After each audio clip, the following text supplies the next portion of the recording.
And boom, boom, just like that, we are live. We're live, everybody. Welcome, Red TV and Conversation. I am Peter Clark, and I'm so pumped that you are joining me today. Thank you for joining me. If you're here for the first time, thank you so much. If you're returning, it's even better. It means you know what you're up against, and Jerry's still here. I appreciate that. Super appreciate that for being here. Hey, listen, I'm always excited. You know that. I'm always excited. I'm excited today because we're talking about travel. Oh my gosh, are we all starving for travel? Are we all starving for travel? Yes, just so you know, that's the answer, everybody. Yes, we are. And so we're going to talk about travel today. This guy knows a little bit about travel. CEO of Travel Alberta, okay, which is the destination management organization for the government of Alberta, which falls within the Ministry of Jobs, Economy and Innovation. Big job, everybody. In the past, he was president and CEO of Tourism Industry Association of Canada, president and CEO of Destination Canada, which is the government of Canada's marketing and research organization. And if that's not enough, okay, he comes from the world of broadcast, media broadcast, television, radio, on the regulatory side and operations side, but he knows a thing or two about getting the message out. So I'm pretty excited to talk to a guy like that. That's pretty exciting. Everybody, please welcome David Goldstein. How are you? Peter, how are you? Thanks for having me on. Good to see you. Good to see you. Hey, listen, I love the setup. Looks good. Camera's nice and sharp, perfectly framed. That's the media guy in you. See? That's the media guy. You know what? I've got a face for radio, but we've all had to adapt to the camera thing with COVID. So here I am, unvarnished and all, getting ready to mix it up with you this afternoon. I love it. Well, listen, thank you so much for joining us. I super appreciate that. And we got so much to cover, so much to talk about. Just because of course, it's just sort of fun to talk about travel, but we're going to talk a little bit more. We're going to talk about you specifically as well. So first of all, before we get into anything at all, always ask you, your family, everyone okay? Everyone's okay. My wife is working from home here in Calgary. We have our youngest daughter who's visiting us. She's at University of Western Ontario, and so she's staying with us for a bit. And my eldest daughter is in Kingston. She's a Queen's University student. So everybody, thank goodness, touch wood, everyone healthy, safe. Everyone's where they need to be. Fantastic. But, Peter, everyone's dying to get back to travel. Yes. In my family, and I'm sure yours and everybody else's. Listen, we're going to talk about that. It's overwhelming for people it's one thing to stay home, but then stay home. If you could travel and stay home, you kind of, go to someone's house and stay there. That's okay too. Another story altogether. But hey, listen, another thing before we start, got to find this out. Listen, I left it in there because it's on your LinkedIn profile. So, hey, we have to ask. And speaking of LinkedIn profile, I'm going to put that up right now. I want everyone to be able to reach out to David on LinkedIn, everyone in the C-suite industry, anyone, listen, if you run a business at all, especially in Alberta, but anywhere in Alberta specifically, and if you're planning to travel to here, that's the guy to connect to right there. So there it is. Make sure you reach out to David on LinkedIn, and on your LinkedIn profile, the David F. What's the F? Come on, let's go. Well, first of all, I like to tell people my middle name is Frank, which is true, and that's just the frankness of my nature. But honestly, the story is when I was at York University years ago, there were 4 David Goldsteins on campus at the time. Oh, okay. And so I had to use my middle initial and my student number on everything. And so it just stuck. It's just one of those things. Yeah, I love it. Listen, I love those people with the 3 names thing, like the Jackson, Michael, Smith, Yeah. Whatever. I love the F. It's cool. I love it. So is it Francis or Frank? It is Frank, is it? It's Frank. Oh, it's Frank. Okay, cool. That's fantastic. So literally, my middle name is Frank. If and Yeah. hopefully you and your viewers will see as the interview rolls out. Yeah. I'm going to live up to the name. Yeah, it could be B for blunt, right? B for blunt or Frank. One or the other. Actually, no. The funny thing about that, Peter, is that people used to think I was brash until I moved to Alberta. Apparently, I'm just an Albertan. Yeah, you could be in Alberta or Texas. I listen. I spoke to a guy from Texas yesterday, so listen, you'd fit right in down there too. Listen, hey, listen. It's not about blunt, right? Listen, you just speak the truth. It's all good. It's fantastic. This is the kind of conversation we're going to have. You know, you carry around. I mentioned a whole bunch of C-suites titles up there before we came on. You know, CEO, Tourism Industry Association, Destination Canada. Here you are, CEO now, Travel Alberta. Because we are on LinkedIn, and I asked this question to a lot of people in different verticals of industry and so on. You're a leader, and people you've been put into a position of leadership, and you've worked with a lot of people in leadership and so on. So I'm just wondering if you can answer. We'll start with that, and then we'll kind of go into travel and all those kinds of things. What is leadership to you? What is leadership to you? Well, in my instance, and having been guided by and been benefited from some great mentors in my career, is being brave enough to hire smarter people than you around you. That don't be intimidated by bringing the best and brightest around you, because that'll make you better. And number one, and number two, it's good to have. It's good to be able to have straight up internal debates. Once you're facing outside the organization, everybody should be lined up. Everybody should be aligned. But you need to create an environment that does not allow for groupthink, that allows for internal debate. And I've had some pretty tough assignments, and that was always. That's always. I mean, we could go on. This could be a whole interview. Yes, but I mean, I think those are the two things. And I've just maybe I was a baseball scout in a previous life. I've been really good at finding smart talent and not afraid of people who are better and smarter than me, and making sure they're in the room. I love it. That's the trait that jumps out to me, strangely enough, because you said Frank and so on, but it's humility. I mean, like you said, it's about team building and kind of like being a coach at hockey. You don't actually have to be able to play the position, but you have to know what the positions are and who should be sitting on what seat in the bus and all that stuff. And I'm guessing that's your style there at Travel Alberta as well. Yes. Well, it's been a bit of a challenge, not because first of all, it is a great organization and it had a really great team, but I just got here 6 months ago. So, moving in a new position in the middle of COVID, yeah. Moving to a new town, and it's not your normal. There's been tons written on change management. I don't think there's a lot of change management guidance, or there's not a lot of guidance for doing it in the middle of this type of crisis. And it's a bit like it's like giving the weather forecast in the middle of a hurricane. It's tough. But I'm blessed here, because it was a high functioning organization with a really strong team. So so that's been a lot easier. Yeah, that's fantastic. Well, like you said, I mean, you're 6-7 months in, and like you said, it's just we're just getting back, and again, during the pandemic, it's a big question. I agree with you. It's a show in itself. I just wanted to throw it out there at you, because again, I've asked so many amazing people on this show, and now you're another one. So I appreciate you sharing that. Hey, before we jump into Travel Alberta, again, I want this to be a little bit about yourself as well, because if we're gonna, I was just believe in the vision and what people, the leaders, are painting for their organization. So before we jump into Travel Alberta, a little bit more about you. I want to talk about the man, the legend, shall we say? Let's put it that way. And you come from a world of broadcasting. And you've lived in the television broadcasting media world. You have tourism in there and so on, and you've held some very impressive offices and so on. But you started with 𝘂𝗶. I mean, that for anyone who doesn't know about 𝘂𝗶, I mean, 𝘂𝗶 Limited, that's City TV in Central Canada, City TV television, but they have broadcasting networks like Much Music and Bravo and things like that. And then the big monster, Bell Media, Bell Media, everybody. I mean, in Canada, listen, gigantic. If you're watching us from outside of Canada, Bell Media is gigantic. Stations like TSN, which is our sports network, and CTV, and Much Music, things like that. So you come from that side, the regulatory side, which is where I think I met you, by the way. Listen, this is where I'm thinking we met each other. Banff Media Festival. I know that you were speaking about the CRTC and regulatory issues on a stage at one time. True or false? So I was hoping no one would remember that. I did. I was there. I should have put in my rider that no one should ever discuss. No one ever went to the Banff Television Festival to talk about that. To talk about that.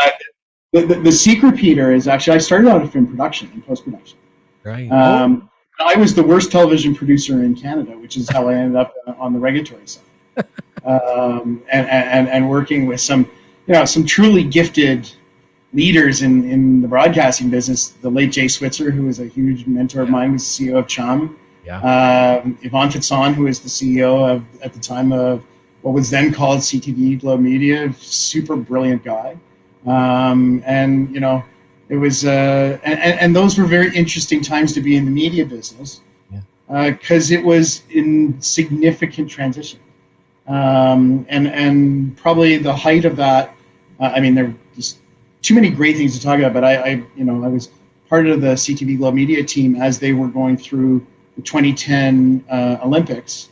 In Vancouver. They were the host broadcaster for the 2010 Olympics in Vancouver and Whistler. And that's kind of when I made my decision to jump into the tourism business. We don't have enough time on your show today to talk about that, but just as we sort of wrap up this piece on leadership, a really good friend and mentor of mine once said to me, you're a young, ambitious guy, and the problem with often folks like you is that you're climbing so fast up the ladder, it's difficult to jump to another ladder. And that the higher you get up the ladder, it's harder to jump to another ladder. And it was sort of a moment in time. It was one of those aha things in my career. Media was taking sort of its turn in transition. Travel and tourism, was emerging as one of the most important sectors on the planet. One of the fastest growing sectors on the planet. And in the marketing business, marketing businesses period, but particularly in travel and tourism, have become like little media companies. Yes. And have immersed themselves in content and connecting with audiences. So I know at the time it seemed like a sort of a radical step, but it was really, it dovetailed really nicely with everything that I had learned in the media business leading up to that. Yeah, see, and the regulatory side, the reason why I know, like I said, I know that I saw you. Won't stop. What's that? You won't stop. You're like telling your viewers. I'll tell you why I won't stop. Being in regulatory affairs is like being a librarian. Like I know. Hold on. Job of the building. Well, I'm just going to tell you this. Listen, I don't know if you know this or not about me, but I actually have a specialty channel CRTC license for specialty TV. I do know that. Yeah. So that's why I know the CRTC stuff. As soon as I saw regulatory, I was like, because Peter, who are you interviewing? Of course I know that. Wait, you think you just did homework on me and I didn't do homework on you? Of course. I got it. It's all good. So that's why, I mentioned all of that because again, I thought it was, and you answered it for me, which is great. You did the jump to travel and tourism because if you are climbing like that so quickly and you are embedded so quickly with these giant mammoths, I mean, Bell is not like you weren't working for a tiny little startup. I mean, and then you took the jump from there and you just described it there. But was it simply just because the transition was happening from going to OTT over the top, all that stuff was coming, the internet was really starting to pound away at cable television? Was it more that or just a love of travel as well, or a combination maybe? Well, it was both, but it was also it was a huge opportunity to take a shift in my career and get into the C-suite. And, there's no school that teaches you how to be a CEO. And sometimes in order to make that jump from a senior management position, even with a huge or a really important company like 𝘂𝗶𝘃𝗲𝗄 Media was, you need to be able to take the high risk, high reward jump and move to something different and something that was not necessarily interesting. But I credit, I talk about my mentors a lot, and 𝘂𝗶𝘃𝗵 was on. I remember him explicitly. I said, I told him I was leaving. And he said, you start asking me questions and giving me CEO advice. And I said, well, you're running a $3.5 billion company. I'm going to go run a $3.5 million company. It's not the same. He says, it's exactly the same. It's just zeros. And then he started to explain some really, really great leadership tips that I've taken with me to today. So, that was a piece of it.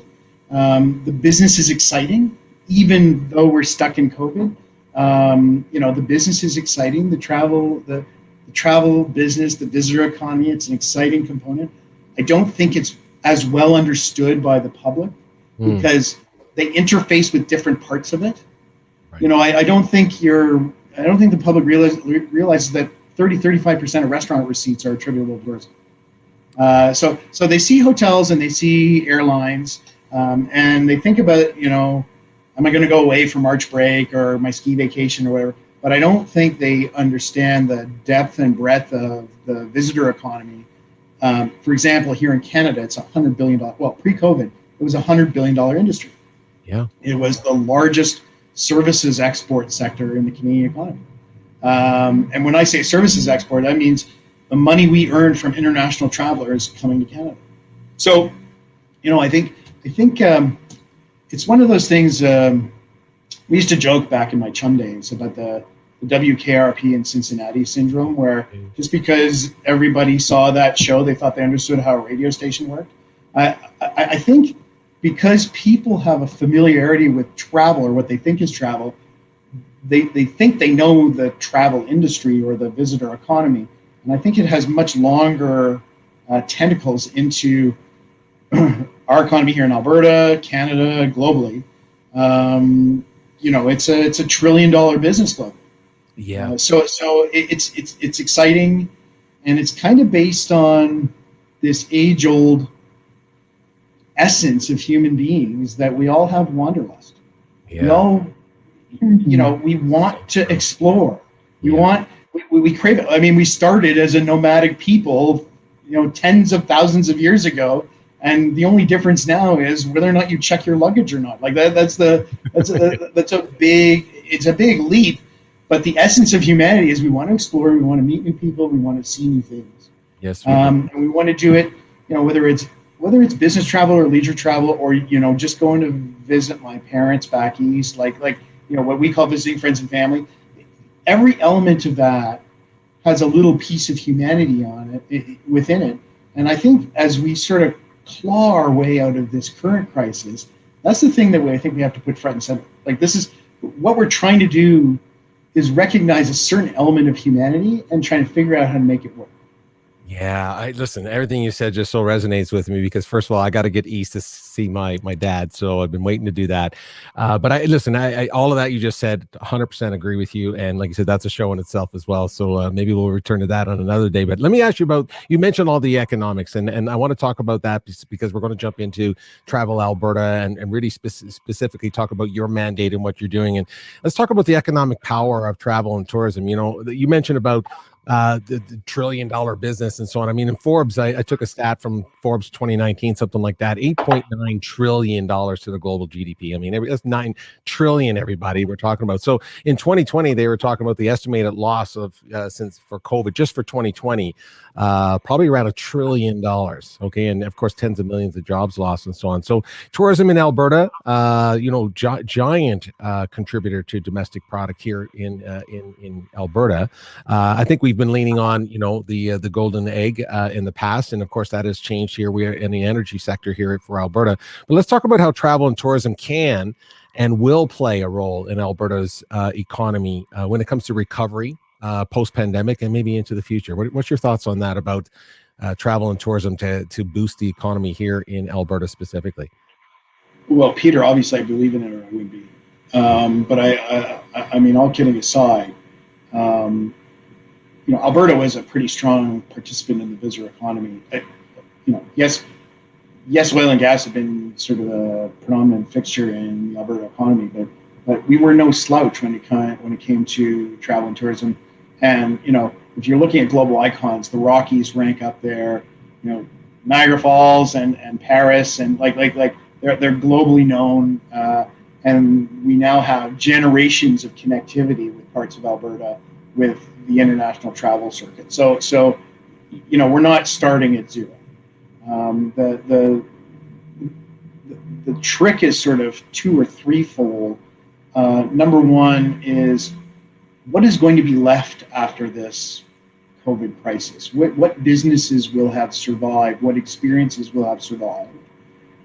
Which is why, maybe I'm getting ahead of myself, but we've developed a 3-year recovery plan called Project Bootstrap, and it's a 3-year plan: retrench, refresh, and renew.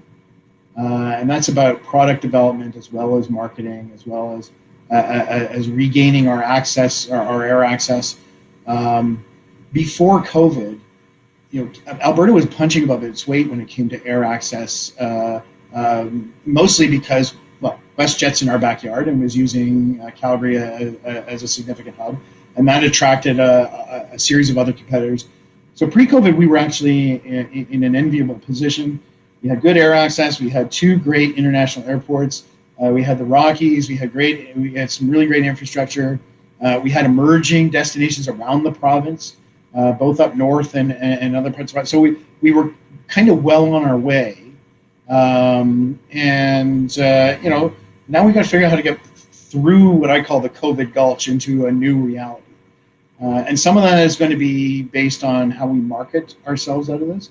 Some of it is going to be working with airlines and airports to rebuild the air access, because Alberta is, sorry if I'm going to sound a little preachy here, but unlike other markets in Canada, we don't have a big U.S. drive market. There's no big U.S. city that's sitting right beneath us. So British Columbia or Ontario, Quebec, they're going to have, as part of their recovery, they're going to have a fairly easy draw of U.S. rubber tire traffic right out the gate. We need to earn that back, and as I like to say, we have a pipeline, but our pipeline has wings. So rebuilding the air links is going to be really important, and working with communities and destinations on rebuilding and then strengthening product experiences around the province, not just in the Rockies, but in other parts of the province, so that we can use those international airports as that hub and spoke to other cool stuff in different destinations. That's the if you're asking how we're gonna do this, maybe that wasn't the question. The question is, I think you were trying to say, how bad is it? And I don't want to tell you how bad it is. No. Because I want to look forward. I want to look forward. Pre 2019 was one of the best years ever. We had 10 years of successive growth, and in Alberta alone, this was a $9.5 billion industry. So with tens of thousands of jobs, and almost 2.5 billion of that were international revenues. We're international travelers visiting Alberta, which is really what you want, right? That's the sweet spot. Right. It's nice to get Albertans, first of all, or Canadians to travel around Canada and Albertans to travel. But that's not new money in the system. That's just moving existing GDP around the country. Where we really get the sweet spot, the biggest benefit, is that mid-long haul traveler who's actually going to stay longer and spend more. And that's where most of our focus is going to be. Right. Got it. No, and listen, I appreciate that. Talking about the idea that really what I was just to be clear, like I said, it wasn't even talking about, so it really is bad. There's no doubt about that.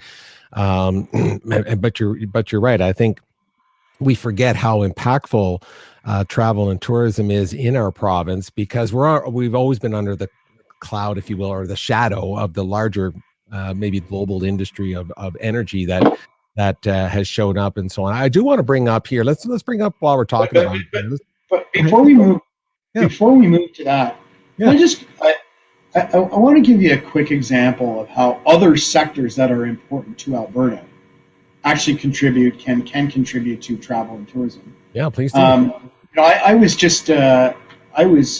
thankful to be invited to a sod turning at the new Lethbridge Agricultural X. They're building a new pavilion, which is going to be a world-class facility to hold agricultural trade shows and agribusiness events. And Alberta, we're already naturally known for that sector. And there's no reason why, in the oil and gas business, you have the petroleum conference and all those sort of big meetings. There's no reason why we shouldn't be a world leader in those meetings as well. And we will now have the facilities that we can host those things. So it's much more, I guess, going to my earlier point, the tourism business and the visitor economy are far more interwoven with the Alberta economy than I think most people recognize. Yeah, and I wonder, you hit it on the head. I just wonder, like you said, I think if anything COVID has done, or this pandemic and what has happened with the economy, is that maybe this will be the outcome from it. We'll be more aware of the fact that they're so incestuous, they're so tied together. You just mentioned about like hotel, restaurants, and so on. They 33% or 35% of revenues coming from the travel dollar. I think people will recognize that as you said. I mean, some of the things we're going to be able to look back on are going to come down a couple seasons from now, a couple years from now, and so on. I do want to bring up the website though, because, and I'll take some of the graphs and we'll just clear it up there to have a quick peek at it, because it is a great website. I mean, to say the very least. And I must have been spending some time on it, just trying to get a feel for it. And you really do forget how unbelievable Alberta is, and from a global destination perspective. I mean, I know people know of Banff, and I know people have heard of Lake Louise, maybe from around the world. So people that tune into this show, I know on LinkedIn, I've had people watching it from Sydney, Australia, and the UK, and of course the United States, and so on.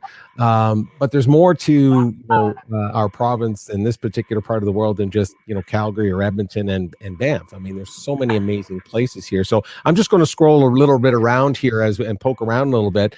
But talk to me about. And while you're doing that, Peter, yeah. I think you've got to sort of think like your customer. And one of the things that I think is Canadians in general, but particularly Albertans, I think we're kind of spoiled because we have these sort of cool urban settings that are set right next against nature, that you can drive like 90 minutes from where I'm sitting right now. I can be in the Rocky Mountains, or I can be down in Dinosaur Provincial Park. And for Europeans and Asians and other, in other parts of the world that are more heavily urbanized, just getting out of town is a bigger ordeal. And being able to experience sort of an urbane city experience and the fabulous beauty of nature within the same day is not something that's common around the world. And that's sort of the nature of our effort is going to be reminding people of that. And then really our new work is going to be focusing on the hospitality of Albertans themselves. This is a very welcoming part of the world. And I've lived in different parts of the country, and I've just moved here. And even in the midst of COVID, this has been an extremely welcoming place. And I'm not just saying that as an anecdotal piece. Like when you look at the research, Alberta, even within a COVID environment, has one of the highest receptivity levels of anywhere in the country. So we have this sort of hospitality gene baked into who we are. And I think you're going to start to see, I'm going to let you scroll through the website because I know you're going to do that. Yeah. What I want you and your viewers to know is the best is yet to come. We're in the midst of reshaping the message, not just dealing on the beautiful nature, but on the humanity of the place. Yeah, no, hey, that's well said. I listen, and you can only have that perspective by being able to travel outside and travel the world a lot. I think I've traveled a little bit, enough, and it's certainly enough to know that you can recognize that feeling that you're talking about in certain places, and some you don't. Some you go just because maybe they have that spectacular world event or facility that you want to see, but there is something special about coming to a place where you actually can feel it. And so no, I really do know what you mean by that. I know that when you travel the world as a Canadian, people right away just, oh, you're from Canada. So there's such great respect. And like you said, different people that travel to Canada maybe from coming across the Pacific, whether they're coming from Australia and New Zealand, or they're coming from, even from the Middle East. You can get direct flights now to Canada from the Middle East, and of course from Southeast Asia as well, whether it's Vietnam and China and Korea, so on. When they come here, they were like, wow, you guys, what you have access to, what's in your backyard is something special. So that's what I was just kind of going through the website for everyone to look at it here at travelalberta.com. I want just let everyone know, listen, there's so much on here. There's so many great videos on here.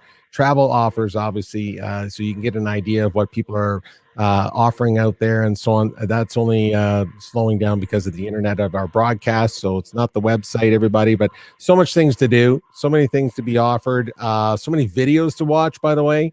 So you get a real feel for what some of these places are and what they look like. And you talk about Drumheller, so I'm just going to click on Drumheller, of course. If you want to see a kid's face light up with dinosaurs, there's a place for you to visit right there. So just another example, again, of something that's sitting right in our backyard and so on. What kind of messaging, David, what kind of messaging are we giving to the rest of Canada to come and join us this year? What's the general message that you'd like to, not just to Albertans, but to people that will hopefully have a chance to come here, even if they come in the fall, by the way? We still have some decent falls out here. So what's the general messaging of coming to Alberta or within Alberta for travel? We have room to breathe.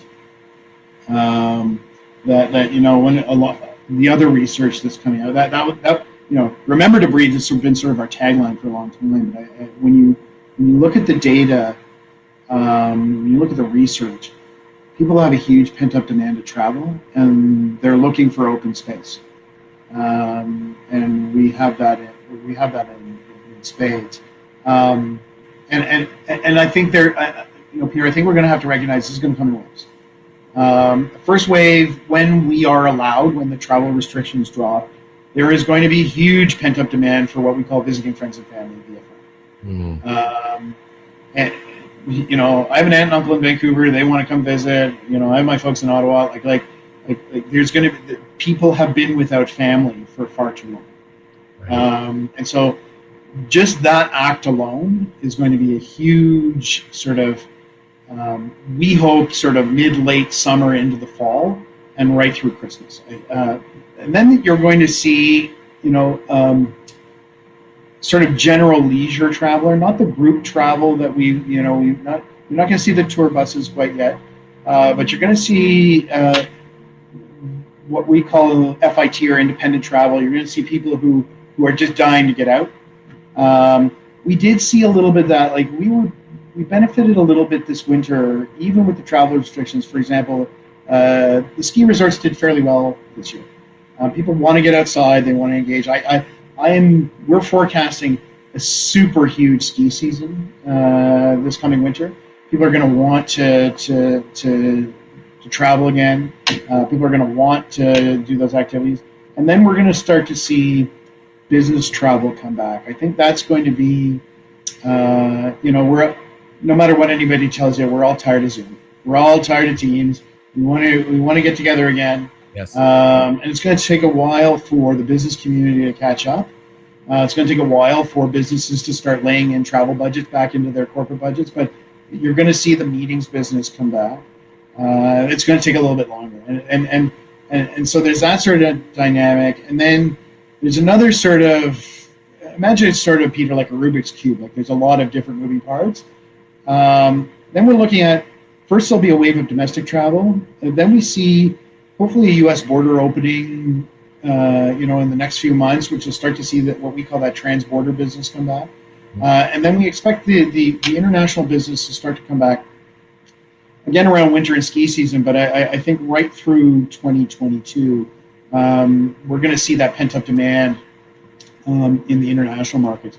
We just participated, it's called Rendezvous Canada. It's an international travel show that's based in Canada. It was done virtually this year.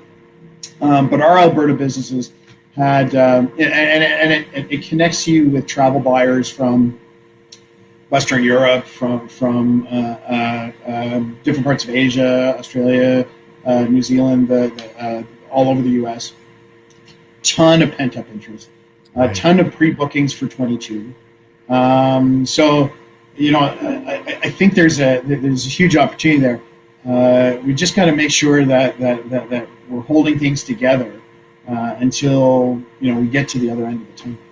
Yeah, I and agree with you. Like, bottom line is, it doesn't matter if I agree or not. It is. There's an ism to what you just said. It's pent up, where everyone's a little tired. Everyone wants to get out. Everyone wants to visit family. Even again, travel wise, that's going to be considered very, very for mental health issues and family issues. Just be able to get together with family and see people again. Listen, we're missing part of our soul.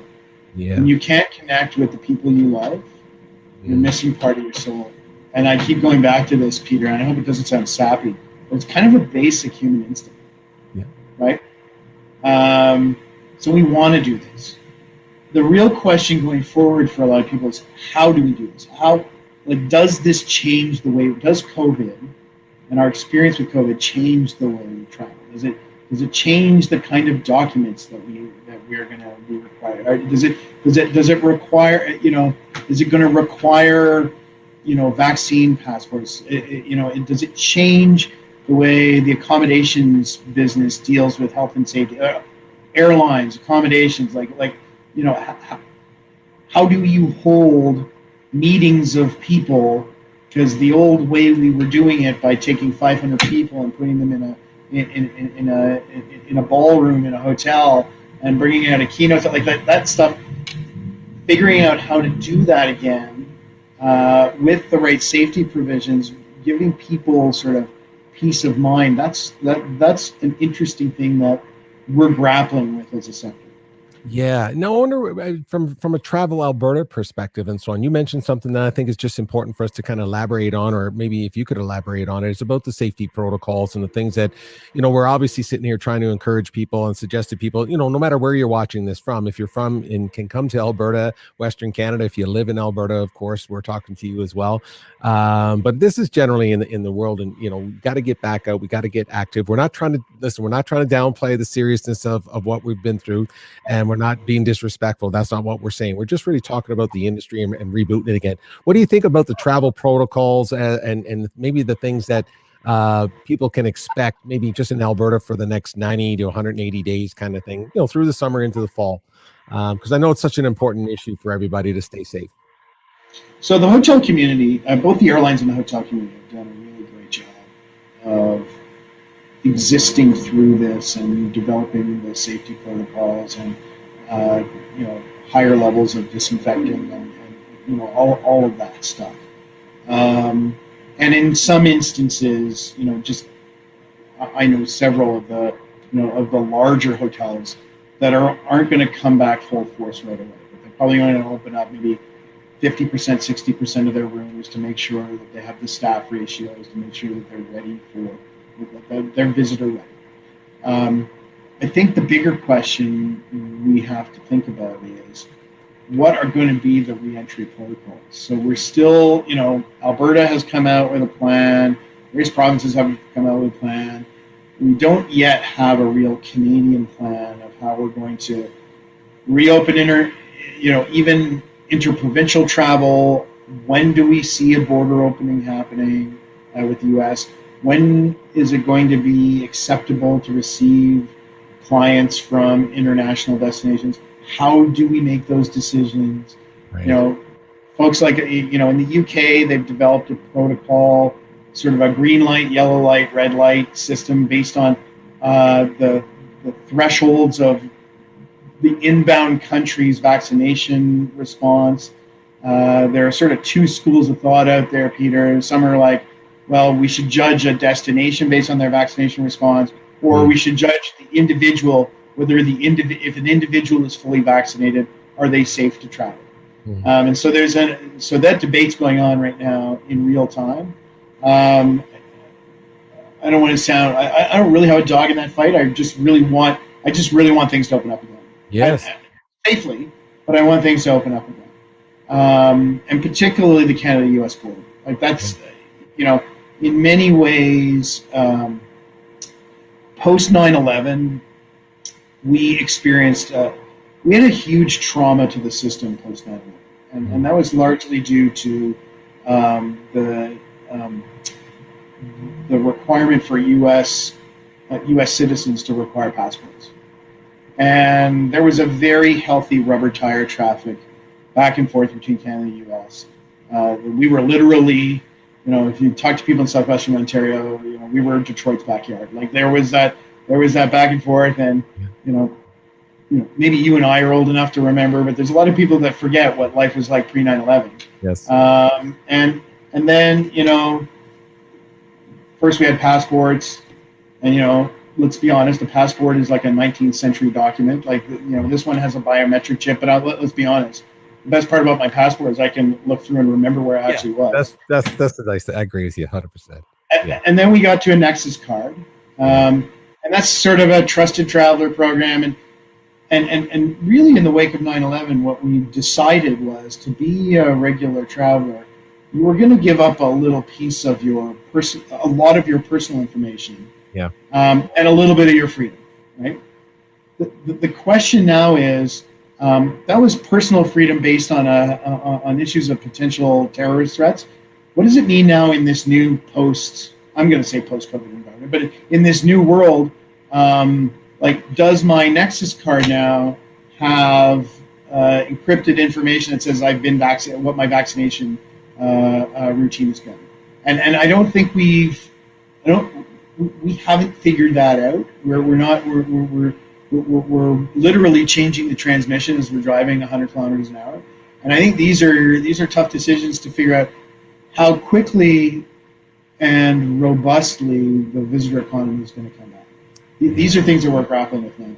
Yeah, and again, even domestically here, we're talking about Travel Alberta specifically, but that could be traveling between Ontario and Alberta. It could be traveling within the country itself. It's going to, like you said, there's going to be a change in how we kind of look at things and so on. I just want to throw up a comment here from Joanne over in Ottawa.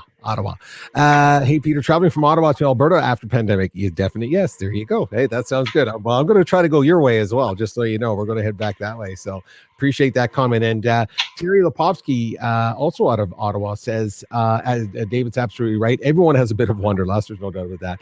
We all have a need to explore and grow our experiences. I predict that the pent-up demand in travel will make it hard for the travel industry to scale up very quickly. From 2 miles to 220. So yeah, it's from. You know what, Terry? I couldn't agree more.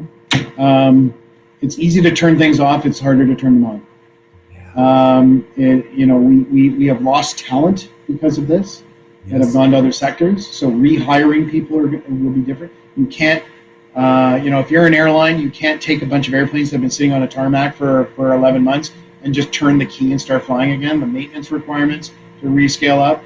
Hotel, I was visiting an operator today who's running a sports facility, a world-class sports facility here in Calgary. She can't just turn the switch back on, right? Terry's he's hit a really seminal point, and I'm glad he's raised it because the demand is going to put a lot of pressure on the system to come back. And we're not sure what that looks like yet. And what we don't want is for the customer service to suffer because we're not ready.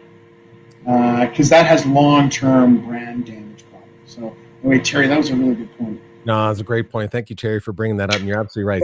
We lost some momentum. What's that? Say again? You have some smart viewers, people. Hey, listen. We only bring the best to you. Look, they tune in for the guests. Believe me, they tuned in for the guests. Hey, let me just, I want to bring something up also about Travel Alberta. I think it's super cool to start with, but certainly timely. I just think with the conversation that's happening out there right now, June is National Indigenous History Month, which is fantastic. And I know that Travel Alberta and Indigenous Tourism Alberta has a partnership in place, and that's the effort to make the Alberta a destination of choice when it comes to Indigenous tourism in Canada. So tell us more about that, and why is that partnership important to Travel Alberta? Well, for folks who know me, this is a personal passion of mine for a whole host of reasons. But on one level, it's really important as part of our reconciliation process, as part of our national reconciliation process, to highlight authentic Indigenous cultural experiences as part of our own fabric as Canadians. Secondly, it has been proven, when well executed, to be a great driver of economic diversification and independence, especially in smaller communities and in rural communities. And lastly, and maybe a bit crassly, if we are a leader in Indigenous tourism, authentic Indigenous tourism experiences, that's a huge competitive advantage for us, particularly with global clientele. When you're asking Germans or French or Brits or Australians or Japanese, what are they looking for in an international trip, an international excursion? Authentic cultural experiences rank way at the top. And we have a huge opportunity here. I was very excited to, with the minister, announce this initiative. It's a 3-year plan. It'll be more than 3 years, but we've made an investment commitment for the next 3 years. It is the second largest investment in Indigenous tourism in the country, only after British Columbia, who has been, frankly, a leader in the space. And we want to develop dozens, if not more, of export-ready, international-ready tourism experiences. And I'll use one as an example. Your listeners or viewers may not be aware of a development called Métis Crossing, which is north of Edmonton, which is a great series of Indigenous experiences or cultural experiences. And they're opening up this cool boutique hotel in October, so you can actually go and stay there and immerse yourself. And that's going to be the top priority, right? And I can see you're scrolling through the website right now. We have you're just about to hit Métis Crossing. We have a group of these experiences. We should double or triple them. Some of the greatest experiences I've had around the world, but particularly here in Canada, have been Northern Indigenous product and experiences. And Alberta has a huge opportunity. That's fantastic. And it isn't so important. It's part of I agree with you 1,000%. I mean, I think most Canadians will recognize the sensitivity of what we're talking about here. I think it's a global issue. It's obviously in almost any land, if you will. There's these conversations we're talking about of reconciliation and these kinds of things. And it needs to be top of mind of where, again, we're trying to really, bridge a lot of, there's a lot of chasms here we're trying to bridge. But if you can do it through these experiences, again, like you said, these cultural experiences, and which end up being real tourism and travel experiences, and it's just a win-win-win for everybody. I mean, there's just the conversation is way more interesting when I think you're actually experiencing it. You're engaged with it, and like you said, going to these places and experiencing them. You walk a mile in someone's shoes is basically what I'm trying to get at. You have those experiences, and then the reconciliation, the understanding, the history becomes a little bit more clear and apparent. And we are we're really the primary investor. But this is really getting facilitated by Indigenous Tourism Alberta through their network of Indigenous members, their Indigenous businesses. Like, this is not a top-down piece. It's going to be fairly organic, and I think it's going to lead to not just some more sustainable businesses, but ones that are making a real cultural contribution to our understanding and the understanding of international travelers when they come to Canada. Yeah, I think it's a fantastic thing. I wanted to bring that up. I just think it was so important to talk about. Again, if you go onto the website, Travel Alberta, you'll get a more specific understanding of what that is about. And like you said, it's not a top-down thing. It's a real partnership. Of course, it's a fantastic opportunity for people outside of Alberta, parts of Canada, in the world in general, to come and experience, our very, very rich culture and history. So just wanted to make sure we got that out there as well. Hey, we're winding down. Believe it or not, we've covered a couple cool things, but I want to talk to you again. The CEO, you're running a big business, and you're connecting with a lot of different people out there, and you have your temperature on what's going on out there. It's been a tough time for a lot of people, so I'm just wondering, from your perspective, what keeps you personally hopeful and optimistic? What keeps you optimistic about the future right now? Well, that's a great question. First of all, why did I move across the country and take this job? And uproot my family and all that stuff. I obviously feel very passionately about the business and the opportunity.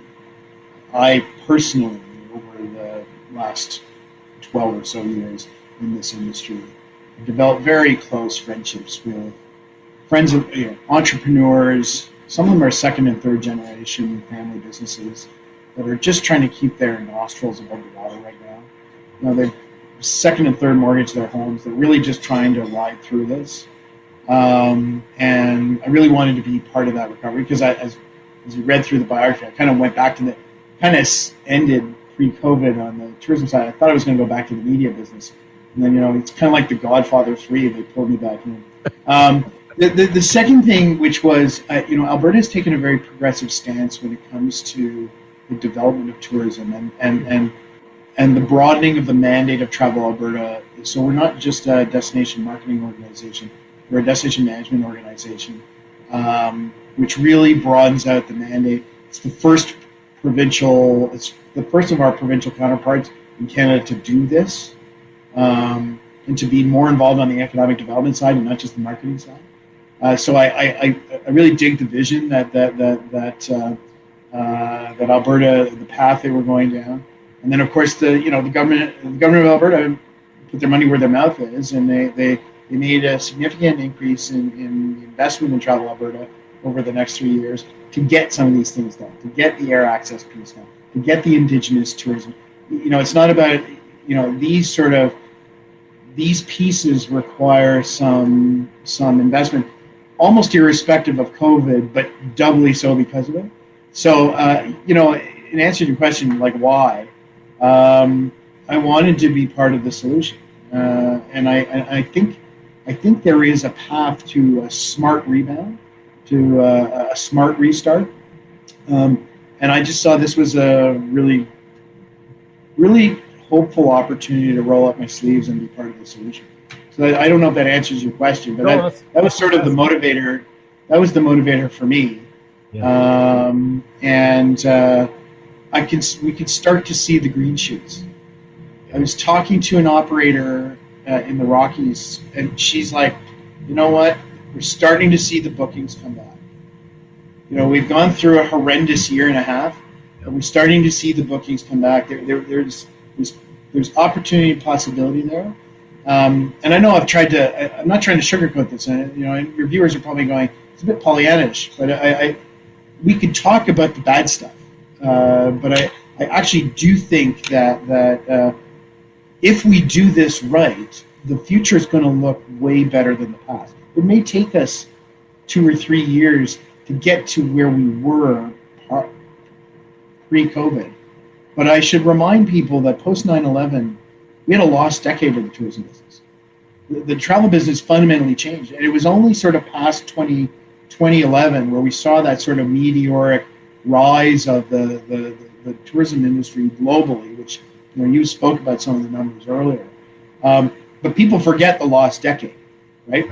Right. And my mission is to make sure we don't lose another decade. My mission and hope is that it may take us a year or two to get through this, but we should be learning from everything that we learned from 9/11, from SARS, from the recovery of the 2008 economic crash. Like there's a body of knowledge and experience that we will hopefully use to make sure that we don't relive that. Yeah, no, listen, that answers a lot of the question about, again, why you came across. I mean, it's funny, we mentioned a few people from Ottawa there, and I know you spent a lot of time in Ottawa. I know you spent a ton of time in Ottawa. So you've been there once or twice. So My folks are still. yeah, no, I appreciate that. So Ron just throw more disruptions ahead for so many industries. That's true, including travel. I mean, we're going to try to figure all that out. There's no doubt about that.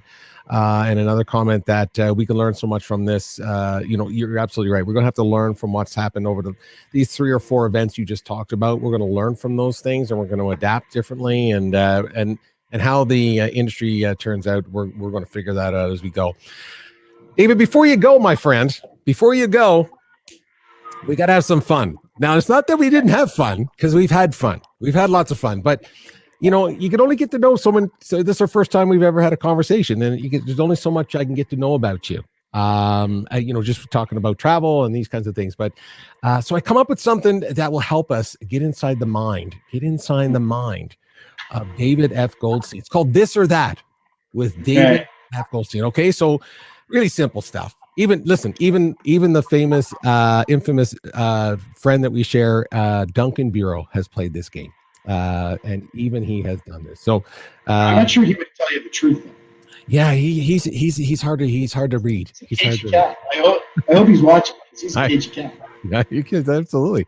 Yeah, we'll get him on for this. We'll get him in as the opening act next time. Absolutely. Okay, This or That with David F. Goldstein. I'll just mention 2 things. You pick one, gives me a little insight of who you are. Simple as that. Ready to go? Yeah. Here we are. Whiskey or wine? What time of the day is it?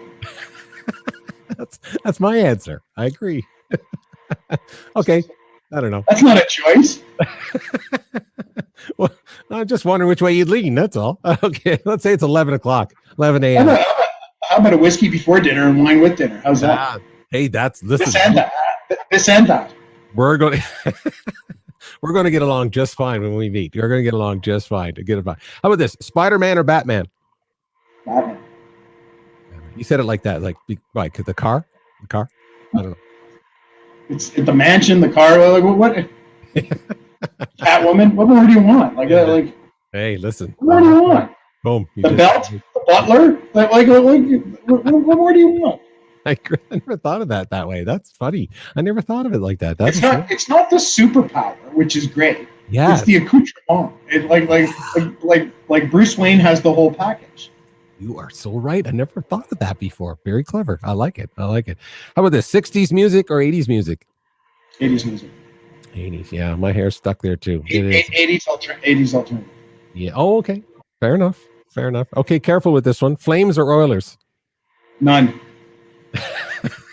You have to pick one. Now I've got to admit this to I don't know how much time we have left, but so here's the sad thing. Growing up in Ottawa, you had to, when you're my age, you had to choose either the Leafs or the Canadiens. Right? That's right. 3 Senators. So I was always a Canadiens fan. Yeah. Then the Senators came to town. Then you had to make a decision. You had to make a conversion. You had the conversion moment. Yeah. And I took it. So I became a Senators fan, and I mostly didn't regret that for several years. Then I moved to Vancouver, and I'm like, I can't do this. I can't convert again. I can't become a Canucks fan. I can't do it. So I stuck with the Sens. Oh. And then I moved here. So I moved here to Calgary, and quite frankly, there's no upside to be a Sens fan right now. It just isn't. Yeah. Except for the fact that it keeps me out of the Calgary and Edmonton fight. So there you go. You heard it here. All right, hey, that's good. Another no dog in that fight. I get it. Still a Sens. I get that. Hey, we're going up for a bite to eat. Chinese food or Italian food? Which night of the week? Today. What kind of questions are these? Tuesday. I really good Chinese food is probably. I'm a huge foodie. I adore cuisine. Yeah. One of the things I miss most about this pandemic is my wife and I used to love throwing dinner parties. We love to entertain. But I'm manic about Asian food, all kinds of Asian food. So it's got to be Chinese food. Love it. Okay, travel outside of Alberta. If you're traveling for that, Europe or the Caribbean?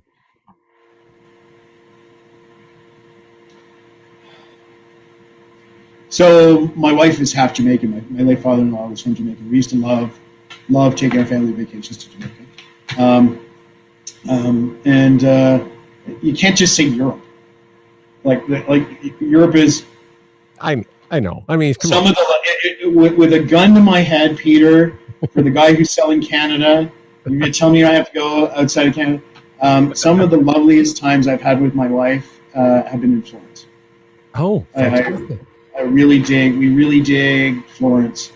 And we've been back a few times. Okay. Never been. I've never been to Italy yet, believe it or not. I'm just so excited. And we like to go, but like everything, every other travel, my biggest tip to everyone is go off season. Yeah. Like we used to go, we had been a few times to Florence in the fall, like late fall, usually around Canadian Thanksgiving weekend was a great time to travel. We could leave the kids with the grandparents and take off on our own.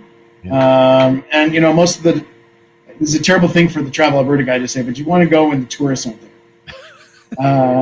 That's true. But, strategic. So again, not my top destination on the planet, but if you were going to ask me between Caribbean and Europe, that would be it. Okay. I know you're a brand guy. So, I mean, you build brands, you've worked with brands, and now you're working with a brand right now, and you're building that brand as well. So how about this? How about a day with Richard Branson on Necker Island to talk about the Virgin brand, or a day with Bob, I think, and it's Bob Chapek, the new CEO of Disney, to talk about the Disney brand?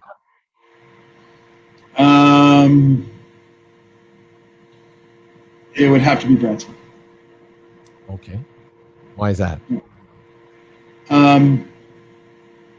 Because Disney is an inherited brand that's been passed down.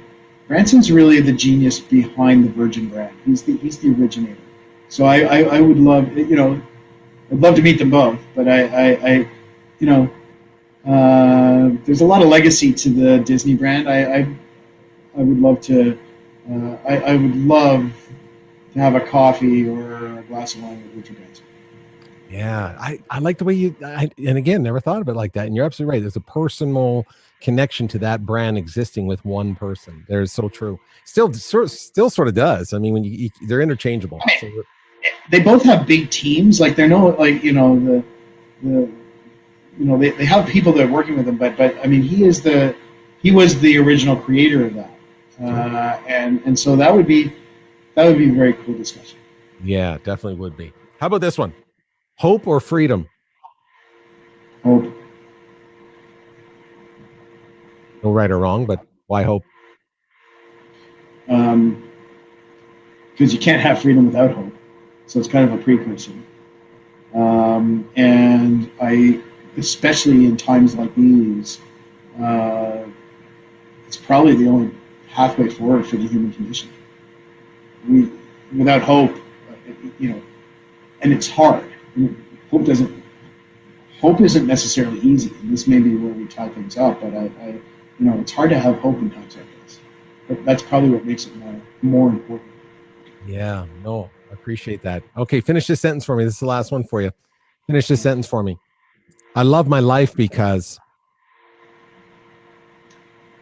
Well, I love my life because of my family and because of the litany of blessings that I've had, both personal and professional. What's the old saying? If you love what you do, you never go to work. That's I've been the great beneficiary of some fantastic mentors who helped shape me. And now I'm getting to a stage in my career where I'm watching some proteges do unbelievable work that I've had the blessing or the privilege to be a part of. So, when you get to this stage in our careers, the late Jay Switzer, I've mentioned him before, he was a huge mentor in my life. He once said that, getting up the ladder is all about you. Helping somebody else up the ladder is all about us. And that really stuck with me. And so I those are all kind of great blessings in my life. Yeah, that is a great blessing. And it's a great blessing that, again, you now are falling into an opportunity to maybe play that role with somebody, or be a mentor of some sort and watch them do that. Hey, listen, I super appreciate that. Those are great answers. David F. Goldstein, F for Frank, everybody. And he was Frank here with us today. I knew this was going to be great. Great to chat with you. We've never met before. I'm super pumped for you. You've been here 6-7 months. Welcome to Alberta. You have a lot of work on your plate, but we're all cheering for you. And let's get out on the road and tell some stories. And looking forward to seeing what Travel Alberta brings to the table here and what we can all do to support it. I'm excited about that. This was a real pleasure, Peter, and maybe we could circle back in 8 or 9 months and see how things are going. See where they are at that time. Absolutely appreciate that. Well, I'm going to leave you. I'm going to leave you with a little Richard Branson. I'll leave you with a little clip of me walking around that island there a little bit. It was fun. Fun to spend some time with him. So it's fun that you. I think I had the right answer. Yeah, no, there's no right or wrong. What tape were you going to run if I didn't have the right answer? No, hey, I got them all lined up. They're all ready to go. No, this again, just his brand. I've just always been a fan of his brand, and like you said, it's hard not to want to speak to someone who's built something like that. I mean, it's a fantastic. There's no doubt about that. So it was a fantastic experience. Great to see you. Super appreciate it. Thanks everyone for watching. We appreciate that. Stick around, David. I'll be right back with you in a second. Everybody else, listen, just like we always say every show, just be kind out there. Okay? Just be kind out there. It's all you have to do is be kind. We'll see you on the other side. Take care, everybody. Cheers.